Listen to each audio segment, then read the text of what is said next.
আসসালামু আলাইকুম বন্ধুরা, দেখুন আমার উপরে কেমন টর্চারিং চলতেছে। কারণ আমি নাকি বিয়ের পর থেকে শরীরের কোনো যত্নই নেই। তাই আমার মুখে নাকি দাগ পড়ে আছে, ময়লা জমে আছে। তাই আমাকে কালি কি যেন মাখতেছে।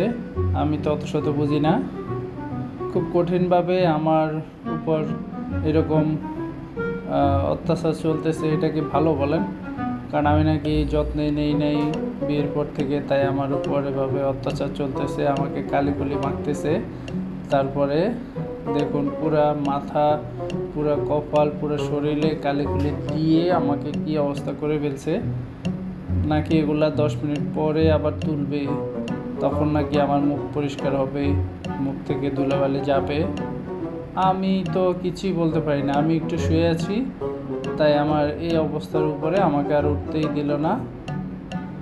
এটা কি ভালো কাজ হইল বলেন? তো যাক, কি করার, কিছুই করার নেই। কারণ আমি চুপ করে শুয়েছিলাম।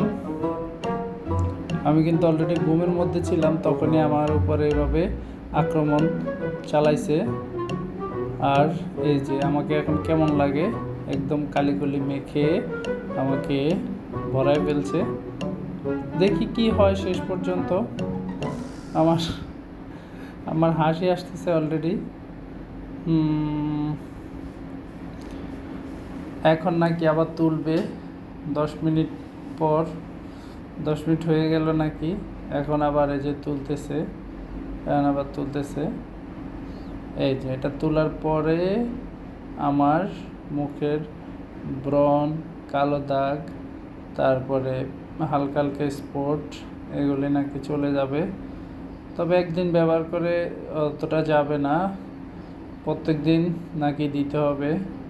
তাই আমি আজকেরটাই দেখাচ্ছি। এই যে আমার এগুলো তুলতেছে, মোটামুটি দেওয়ার সময় বেশি সময় লেগেছে, আর তুলতে অবশ্য সময় লাগে নাই। তো এই যে আমার উপর যে অত্যাচার চলতেছে, ওরে বাবা রে, আমি তো শেষ।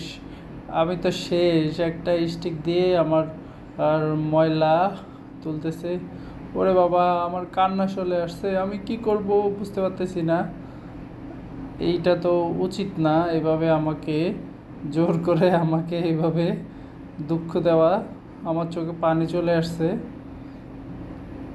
আমি কিছুই বলবো না, শুধু ধৈর্য ধরে আমি সহ্য করে যাব।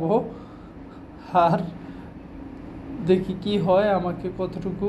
ওরে বাবা, আমি শেষ, আমি শেষ। আমার অবস্থা পুরাই খারাপ। ওরে আবার নাকের মাঝখানে দেয়, আই রে, আমি তো ব্যথা পাচ্ছি, মরে যাচ্ছি।